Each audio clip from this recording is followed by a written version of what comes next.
Hello, welcome again to Mind That Matters. It's a lovely day here in France. Just so you know, sunshine, blue skies. It's always good. Good for the soul, good for the mind. Today, I'd like to speak about something that happens to me quite frequently.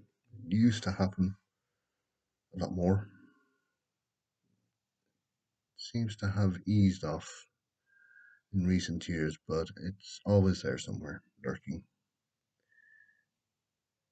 And of course, it is dreaded dark moods. It's only when I look back at life now, as I said in a previous video, I'm in my mid-50s now, which allows me to look back over quite a stretch of time in my own life. And I can see the highs and lows of my own life. And a lot of those lows have been caused by dark moods. I've never been able to pinpoint why these happen, but I now know it's associated with my own condition. But I know that there are many other things that play into those dark moods. How I feel, I've eaten well enough, of course, and was our whole attitude to our diets. But it's quite often what somebody has said. Perhaps I'm feeling that I should be the center of attention, not somebody else. And that certainly has happened. Is it misplaced jealousy? I don't know. Sometimes it feels like it is, but that would be to poorly explain the feeling because feeling that way is the worst thing in the world. Feeling that you've just descended into this pit of rage and not having a way of explaining it, not having the words to explain it quite often, just being dumbstruck, wanting to hurt, either feel hurt yourself, hurt somebody, most likely what you say, what you're going to say. That's a very easy thing to do when you're not feeling well to hurt someone else because you want someone else to feel the way you do, or as many people as possible. Then you see you're doing what you want. You're bringing yourself to be the center of attention because you get people coming to see you. How are you? How are you? How are you? Are you feeling okay? And the more you show somebody that you're not feeling well, the easier it is to draw them into your own misery. And this isn't what you'll want at all. You'll want to feel okay. You'll want to feel better. In general, these moods don't last for very long. Now, I say in general, it goes by the hour. If you can go an hour feeling okay and then it comes back for whatever reason, something else, I don't want to say it acts as a trigger because it's often not true. It just happens to us. We end up feeling that way. Now, again, I will only speak ever of myself. In a previous video, I said I was lucky I had somebody in my life, and I do. And that is in no way to besmirch what's happening in your life. And I said, I hope you have a person or persons in your life who will be strong for you and with whom, from whom you can draw strength.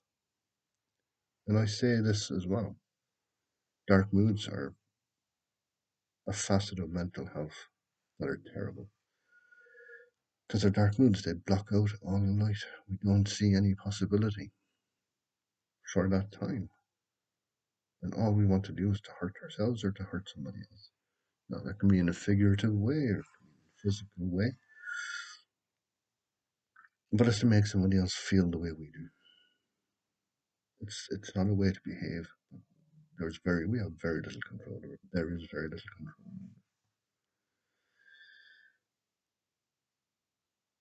And it does happen easily, really easily. The slightest thing, we don't know why. We can say it started then, but we don't know what started it. Was it the right colour, the wrong colour, and something somebody said, something somebody didn't say, the food we ate, or the wrong type of food, or was the wrong smell coming from the right food? We don't know. But we do know that there has to be a way of, once you start feeling it, stopping it. If there is, then use it. If it's the 5 things you like best in the world, your 10 favorite teddy bears, list them. Get your mind off it. Use some method. If it's a mnemonic, use it. Don't let that time go. Don't let that hour go where you're feeling terrible. I'm not saying you do terrible things. I'm not say terrible things. You feel terrible. And it takes a long time mentally to recover from one of these moods. The mood will go, but its residual effect will stay. Sometimes for a long time. It may go immediately, but it won't come back quite often. After another hour, and you feel terrible for another hour.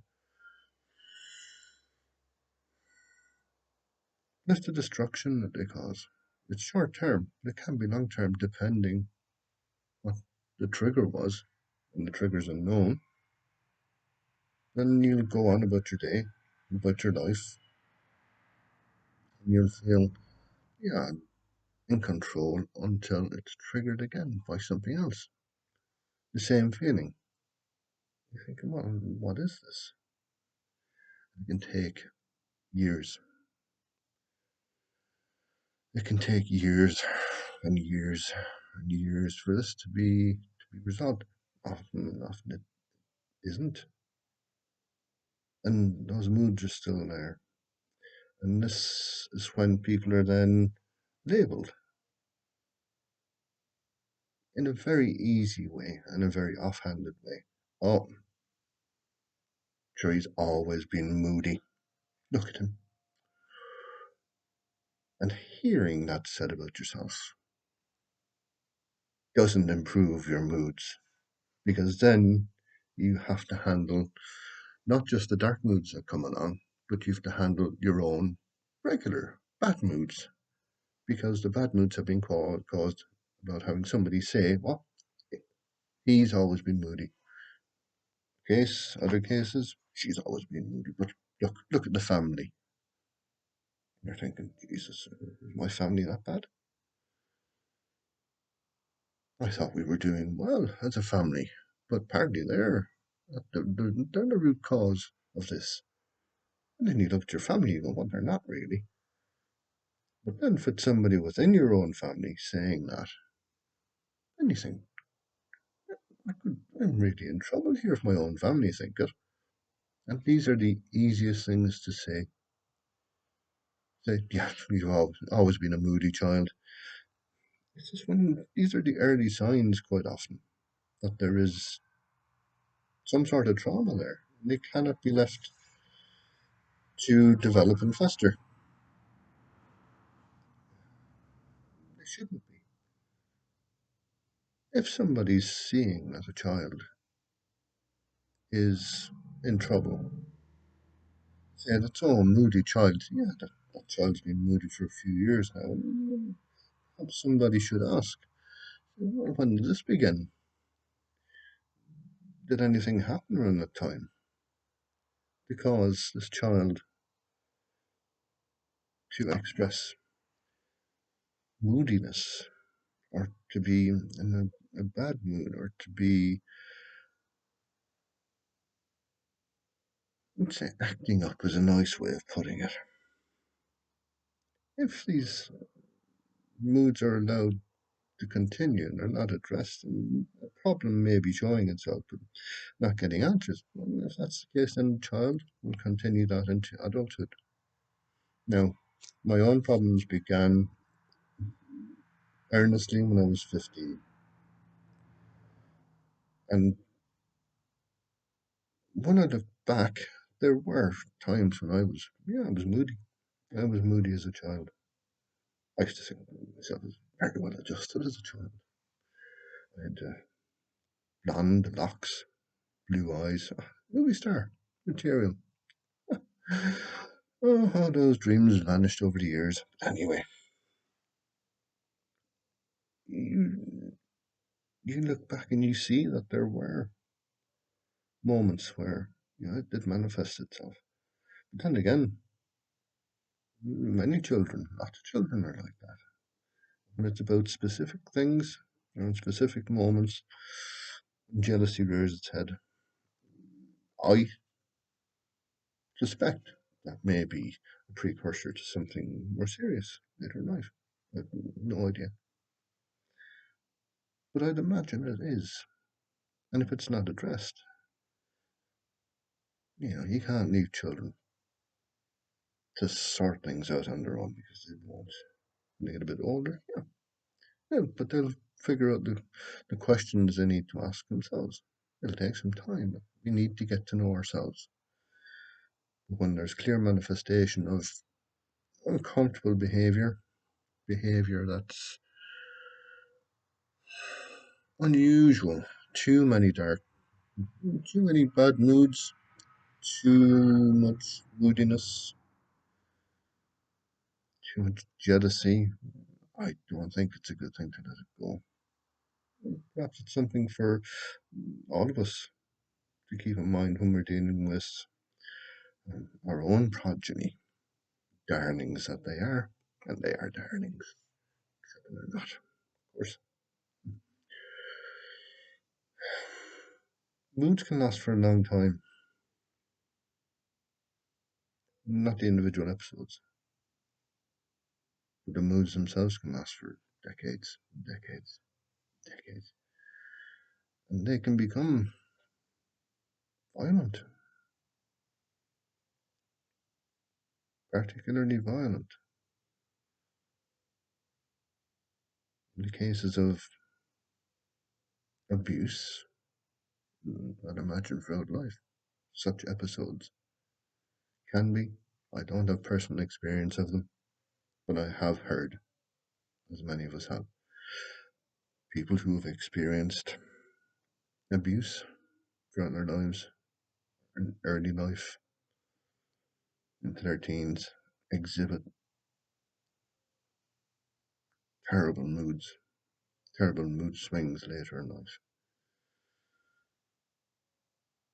And most of it is where the abuse has gone unreported. The person, even as an adult, has done nothing to seek help. This leaves a terrible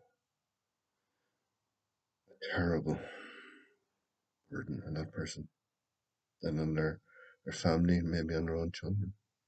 This is why it cannot be allowed to continue. This is why behaviour must be addressed. The person must be helped. Any person who asks for help should get that help. It would be stupid to refuse it because the price is too high.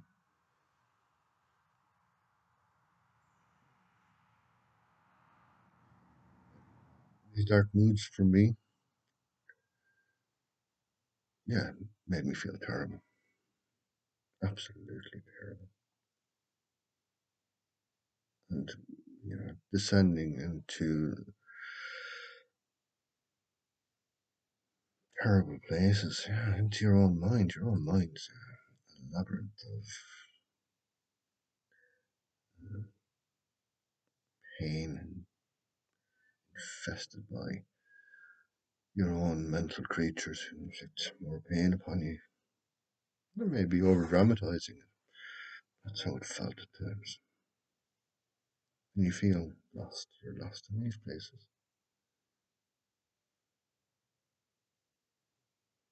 And if you're really good at it, you can be lost for a long time. Because from what I can remember, my moods seemed to go on for a lot longer. Dark moods when I was younger. I think as I've oh, aged gracefully. I mean, look at me. I've aged gracefully, haven't I? Yeah. My memory has probably gotten worse when it comes to my youth. I think I can remember enough to know that I can remember moods that were deeper, darker, longer. Now, it could also be that as I've grown older, I've come to understand them. They've seemed a lot more comfortable. That may sound odd, but when I was young, they were horrible. And now I'm more comfortable with them. It's like growing comfortable with an enemy in a prison cell. You have no choice. You have to get on with each other. I think that's how it is now. It's the deal. But it doesn't feel as bad. That doesn't mean to say it's any better. It doesn't mean to say that there's an acceptance. This occasional eruption of it can be self vilification is not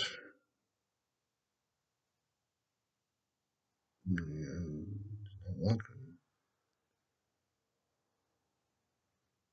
It isn't welcome. You don't want it, but you're more resilient as you get older. But what it does to you can still be just as bad. It can still make you feel awful. It can ruin your day. It can ruin other people's days. And it can lead you to isolate yourself, which is perhaps the worst aspect of dark moods. It is when you find yourself all alone, wondering, wondering what just happened. Because we might know what's going on during one of these dark mood episodes, but that doesn't mean to say that we remember it. Sometimes the time can just disappear. Gone. An hour seems like 5 minutes. And then other people, they will look at us strangely and just go, look, it's just one of those things, but they won't see it that way. What they will see is a violent episode where one person has become so enraged that they've had to separate themselves from other people. But separating yourself from other people is better than sitting there with a face like a wet weekend on you. It doesn't help you. It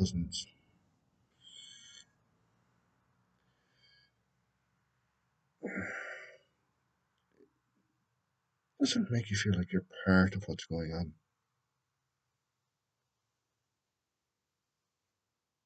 So I'm not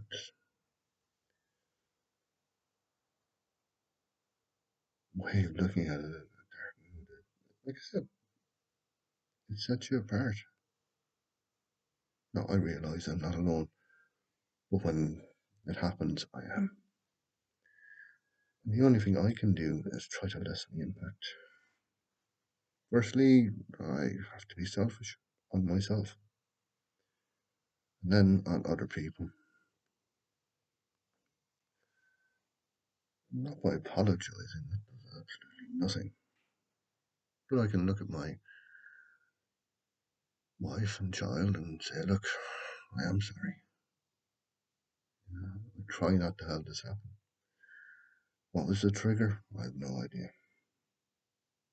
Something might have displeased me. There's a world of difference between something displeasing you and something causing you to feel so profoundly unsettled. Now, all of this may sound familiar, may not sound familiar. I hope you don't, or you've never had to go through it. But if you have, know that there are ways and means around it. Trying to take the weight of the attack, if you want to use the word attack. That's not the best. That's what it feels like. I won't say aggression because it's not, but it's certainly it hits home mentally. Counting the things you like best, thinking of the things you like best, trying to get back to before this happened, before the dark mood started, and maybe figuring out what caused it. What is truth myself is that it's happened less frequently. But because it's been happening so long, it's not that I've accepted it. No, it's not that. But I've become less concerned about it. But when it happens and you're with a group of people, it's not nice. So I try to make sure that overall, if I think I'm cruising towards one of those moments, I think it is. I won't know exactly where it is. Yeah, looking for the invisible needle. You think it might be there, and you look for it.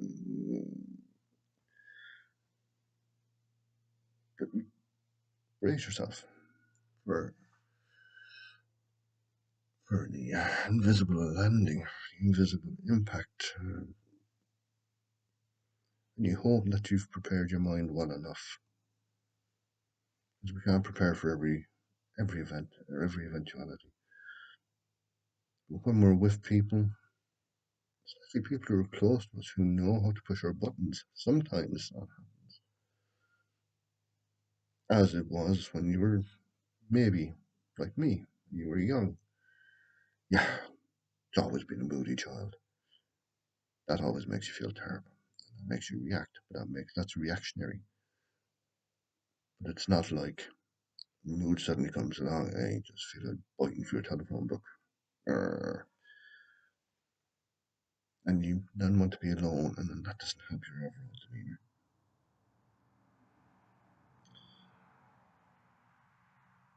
So that's more or less all I can say this time about dark moods. It's a little vague, but I think dark moods are a little vague anyway in how we acquire them. We certainly suffer from them. We don't know how we acquire them because we don't know exactly where the triggers are. We know some things will trigger it, and we have to live with the consequences. All we can do are try to lessen the length of the mood. Try to do something to get in there to make it seem less less weighty, and try to have some idea of time when one of them strikes. Because it is, when it strikes, it's difficult to see around us. It's another one of the characteristics. That's why it's called a dark mood. You don't see an awful lot around you. And explaining a dark mood to somebody is, yeah, it's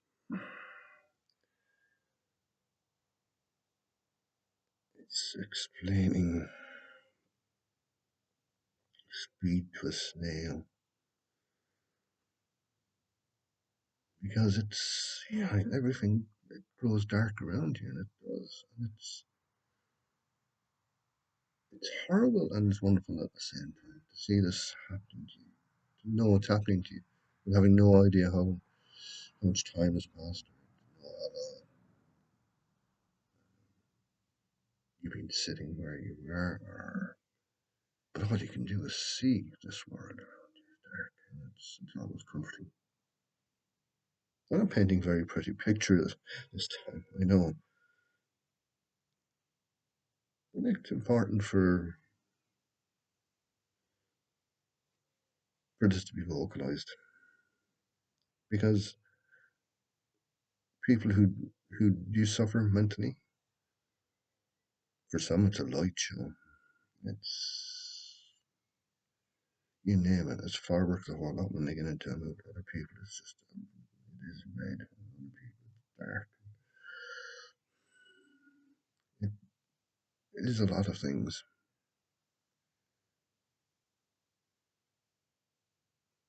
But the one thing it certainly is, apart from all of those, is the effect it has on our bodies. Yeah, and it's not pretty. The effect it has on our minds, or that our mind has on us, that's not pretty either. Because this is something that doesn't end with one episode, unfortunately. But this is also to let you know that we can live with it. Maybe not rid ourselves, but whatever medication and I and you undoubtedly take, we can live with it. We can become old friends.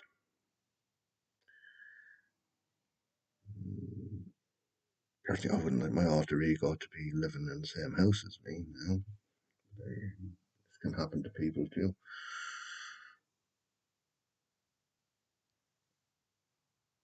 And that's pretty much all I have to say today. It's keep an eye on what's around. Maybe find a way of dealing with it. But trying to be content or happy and helps them. Now, I'll say goodbye for now. Be safe, be happy, be healthy. If you have a God, may your God bless you. Speak soon.